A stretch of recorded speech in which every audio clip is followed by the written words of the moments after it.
So, Philip started our evening by mentioning a type of farming which is at war with nature, that's definitely the point, and another type of agriculture which tends towards the no-touch approach. I have to read it because every time I forget it, but well, I studied piano for 10 years, from 6 to 16, and graduated from the French Conservatory of Avignon. We could now call that period of time my stage of objective consciousness as far as music is concerned, because I learned a lot, I studied a lot, I developed a technique, etc., but I had also entered into a world at war with competitions, classifications, medals, I mean, oh gosh. And actually the process of separation worked so well with me that at 16 I decided to stop any relation to music. Couldn't take more. And so I went to the other side, and for the next and for the following and next year, 20 years, I wouldn't play a single note. Didn't even listen to CDs because it was too painful. Didn't listen to CDs, didn't go to concerts, that's for sure, and didn't touch my piano at all. Nothing, no music, no art. So how did I come back to music? Well, I came back to music because I was married to a farmer, and lo and behold, I had discovered Rudolf Steiner's book, the Spiritual Foundation for the Renewal of Agriculture. I read, that was, I mean, I was healed, I was beginning to heal. Gave him the book, we fell in love, and we started to practice biodynamic farming on our estate in Châteauneuf-du-Pape.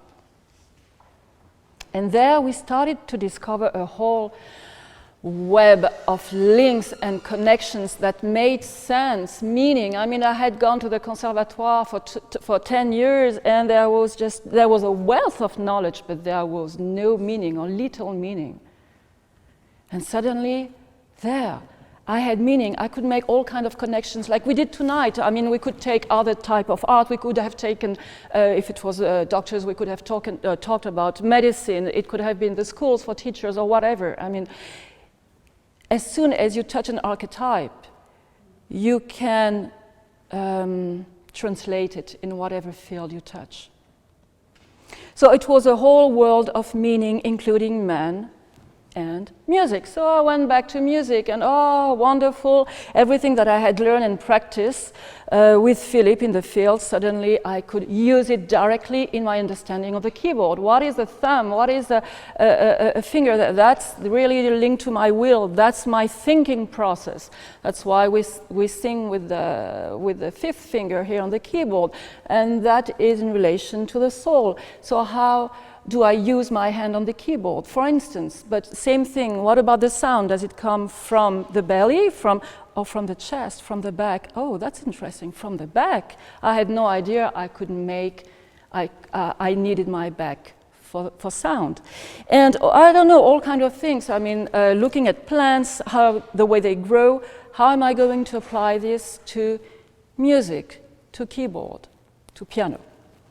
So, considering, for instance, the instruments of the orchestra, since we have a clarinet tonight, and we choose a clarinet because it was the spirit of agriculture. So about the clarinet, when you look at an orchestra, so you have the conductor, you have the threefold verticality which is there with the conductor, who holds what's going on. And then you have the display of the instruments. So very briefly, what you can see, you have the percussions, which always in the limbs. And it's funny because in the orchestra, that's always where they laugh, you know. That's always where they have fun. It's over there, back there, with percussions. And so that's the body, that's the body activity. And then you have the strings. I have to be careful, there's a violinist over there, so they're always, it's always the soul, you know, it's the bow, I mean, it's like the breathing or whatever, it's always this diastole and systole of the bow. always this feeling movement of the violinist and cellist and altist. And then we have the clarinet. Always all the winds are linked to the head. No longer the chest or the percussions, the limbs, but to the head.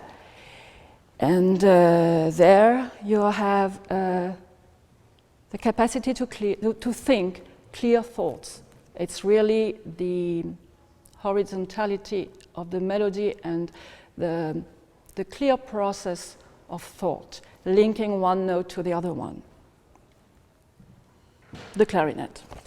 So I'm going to finish on this. There can't be any agriculture without men's thinking, but what is our quality of thoughts? What is our quality of touch? And what about our capacity to harmonize all the numerous different processes which happen in and of nature, including man himself? Or as Philip said, what did you say? Imagine if every farmer was entering his field with such an artistic and human gesture. How beautiful the earth would be.